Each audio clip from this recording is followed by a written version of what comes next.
In looking in all my life, where is it that I can find an outfit that can bring and galvanize Kenyans together? This one now, without looking at the support of Ruto in Ukambani, has given me an opportunity to do that. Why? When we formed UDA, it forced Musalia Mudavadi, Kalonzo and Raila to retreat and they start holding meetings together. What is my prayer today? Because I love this country so much and I hate to see these groupings coming from tribal organization or political parties. I know you're saying that you don't want to look into the issue of politics from an ethnic point of view. You want to look at it from a national outlook. But as a nation, we cannot run away from ethnicity. We always vote as a bloc. When you look into the combination, we are seeing different leaders coming up saying that they are presidential aspirants come 2022. We have seen Governor Mutua, we have seen Governor Kivutha Kibwana, Charity Ngilu, Governor for Kitui is also upcoming.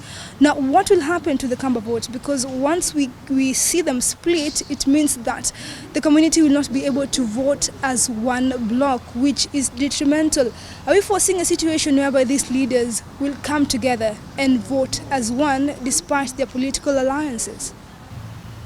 Unity is constructed on the basis of the people themselves.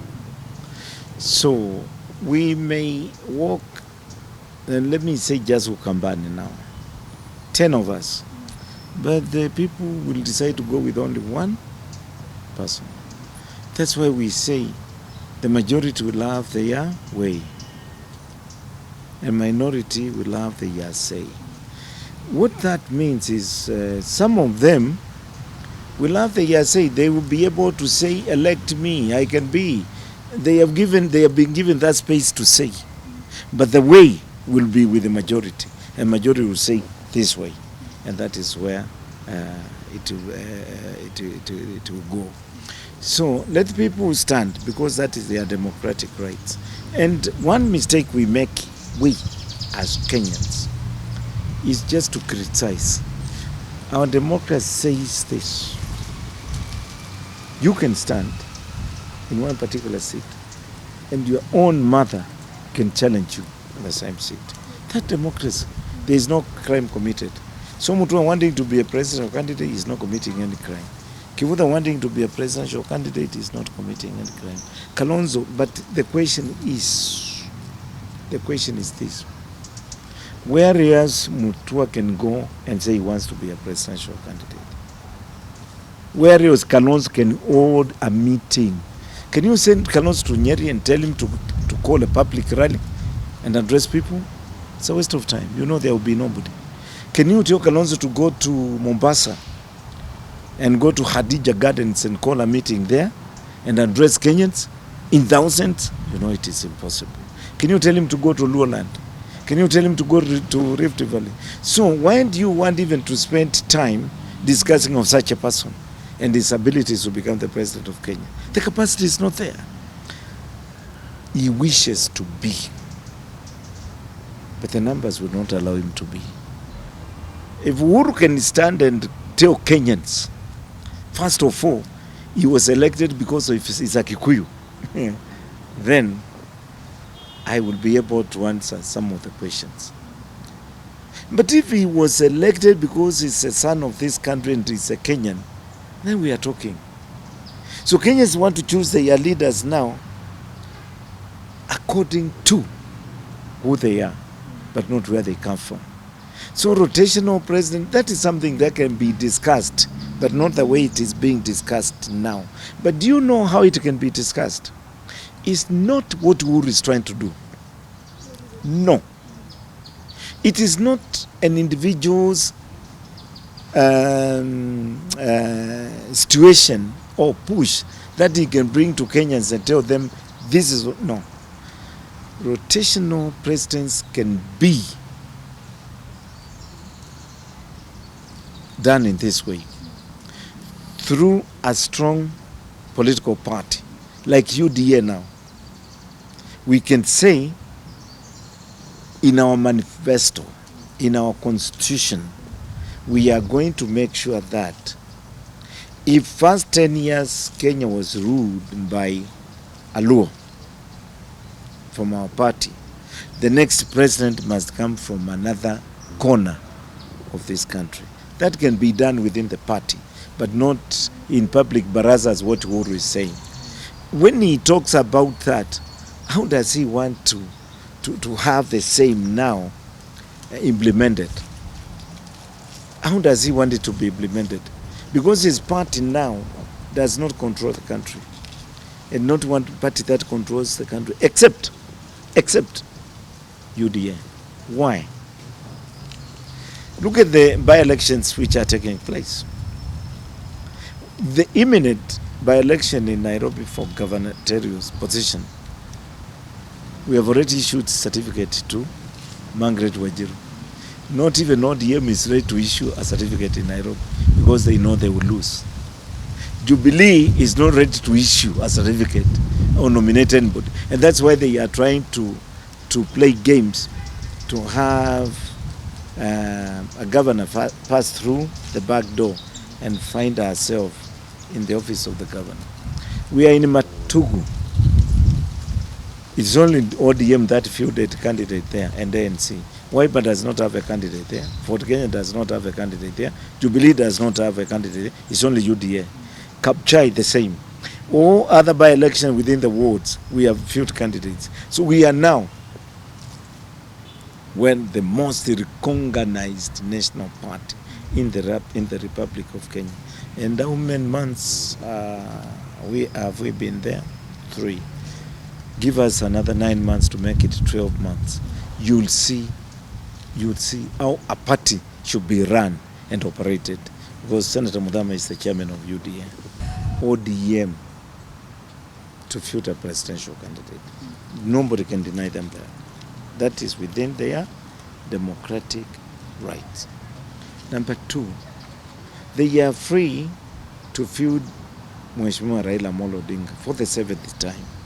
That is also their democratic right. They are also free to go to President Uhuru Kenyatta and tell him, give us your vote. Give it to Raila. Vote for Raila. And if you have friends, ask them to vote for Raila. Nobody is worried about that. That is the democratic right. Jubilee can also stand and say, although the party leader of Jubilee is President Kenyatta and he is going home, his deputy is Ruto and is supposed to, who should step in and take the leadership of Jubilee. But now, because of 1, 2, 3, Ruto is not going to be second in command when it comes to the party. They can still take Jubilee and ask Jubilee to support Raila Amolo Odinga. That is all their democratic rights. So they are free to do that. Where we are standing, we are saying in UDA, since President Kenyatta, you are leading the party that formed the government we have today, we also want to ask you to come and support UDA. And support UDA include the UDA's presidential candidate. We will also go to Deputy President Ruto and tell him, look, this house of yours is burning. Your bosses agree to support us. Come and support us. If he will ask us, what about if I come? Will you make me your presidential candidate? We will tell him that Democrats will decide that for every UDA member who may wish and want to be a presidential candidate. So that decision will be made there, and we will decide in which way to go. If Kalonzo feels cold outside there, he can still come and join UDA. If Mudavadi feels is alone there, and all others, they can come and join UDA. But as I said, I want to see ODM Jubilee together. I want to see Kalonzo, Wiper, ANC, Fort Kenya together, and I want to see UDA together. And then we spread in the Republic of Kenya, seek for votes, and see who will win. Do you know UDA, before, we only changed the name, and now we are changing the constitution. It was PDR. PDR is Uhuru Kenyatta's party. PDR is William Ruto's party. They have a serious coalition which members of parliament of PDR belongs to Jubilee. So by having Wilbaro and Ruto talking about it, it is Jubilee actually that is talking about Wilbaro. Unless this coalition is terminated, these two parties are tied up together. So there is there's nothing lost. So True leaders, they don't elect themselves. True leaders, they don't select themselves. True leaders, they don't walk around crying to be elected. True leaders, they lead people, and people decide on them on what they want to do. Look at President Kenyatta, our founding father, with his colleagues. They were chained by colonialists. They were placed in jail. There was no agreement either with Kenyan public or with those who jailed them that they will come alive from jail. One, they went to lead their people. Either they die or they don't die. They are there to lead. Look at late Mandela, 30 years behind bars, leaving a young woman called Winnie Mandela, coming back when she was old.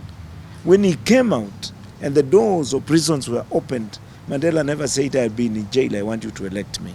Kenyatta never said, I've been in jail with Kinangay and the others, I want you to elect us. The people decided on what they wanted to be. It is true, people in Machakos wanted me to be a senator. But looking at my status, because you must grow and you must know your own personality and what kind of a person you are. I was a member of parliament. There's no way I can stand as a member of parliament now. I was a senator. There's no way I can stand as a senator now. If I have to be in the leadership, people should think for themselves on where they want to place me, and that is where I will be. allow me to... In me and Murathe is one. Murathe speaks for Uhuru. I speak for common Mwananchi. That's the difference between me and Murathe. He's my friend, he's my brother, we chat, we talk. Sometimes when we have time, we share a cup of tea. But I want to repeat again, the difference between me and Murathe, he speaks for Uhuru and I speak for common Mwananchi.